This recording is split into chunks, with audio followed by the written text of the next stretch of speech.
একটা দোয়া শিখাই দেই, ইনশাআল্লাহ এই দোয়া করলে রিজিক তো বাড়বেই ইনশাআল্লাহ। আপনার যত ঋণ আছে ইনশাআল্লাহ আল্লাহ পাক শোধ করে দিবেন। বিশ্বাস করলেন না? এই দোয়া শিখাই দিচ্ছি, এজন্য আমাকে হাদিয়া দেওয়া দরকার, স্পেশালি আমাকে এখন হাদিয়া দেওয়া দরকার। এটা গুরুত্বপূর্ণ দোয়া শিখাই দিচ্ছি। আলী রাদিয়াল্লাহু আনহু বলেছেন, কোন ব্যক্তির যদি পাহাড়ের সমানও ঋণ থাকে, এই দোয়া যদি আমল করে আল্লাহ পাক ওই ঋণও শোধ করে দিবেন ইনশাআল্লাহ।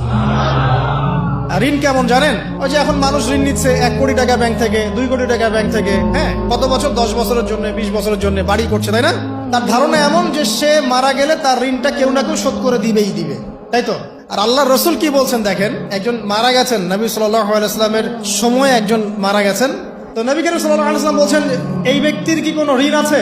একজন সাহাবী বলেন, হ্যাঁ ইয়া রাসূলুল্লাহ, তো ঋণ আছে। নবীজি বললেন, তোমরা ওর জানাজা পড়ো, আমাকে ডেকো না। তোমরা ওর জানাজা পড়ে নাও, আমি জানাজা পড়তে চাচ্ছি না।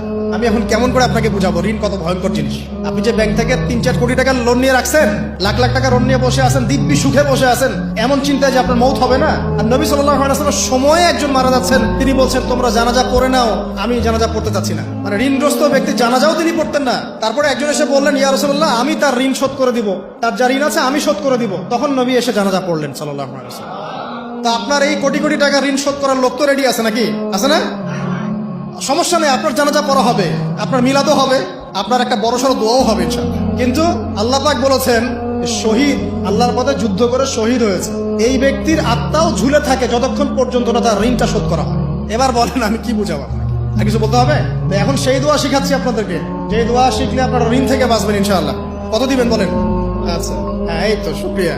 দোয়া করবেন যেন আল্লাহ পাকের দিনটাকে আল্লাহর জমিনে প্রতিষ্ঠা করতে পারে।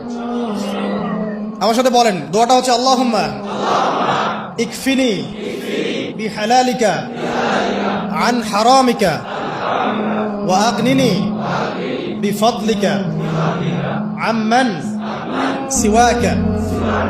এই দোয়াটা ছোট না, এটা মুখস্থ করবেন, সেজদায় পড়বেন, নামাজের সেজদায় পড়বেন, আত্তাহিয়াতু দরুদ শেষ তারপরে পড়বেন, নামাজ শেষে হাত তুলে করবেন, যখন তখন শেষ রাতটা করবেন, ইনশাআল্লাহ দেখবেন আপনার ঋণ বলতে কিছু থাকবে না ইনশাআল্লাহ। যদি থাকেও, বড় কোনো ঋণ থাকেও, আল্লাহ পাক অন্য কোনো মাধ্যমে এটা শোধ করার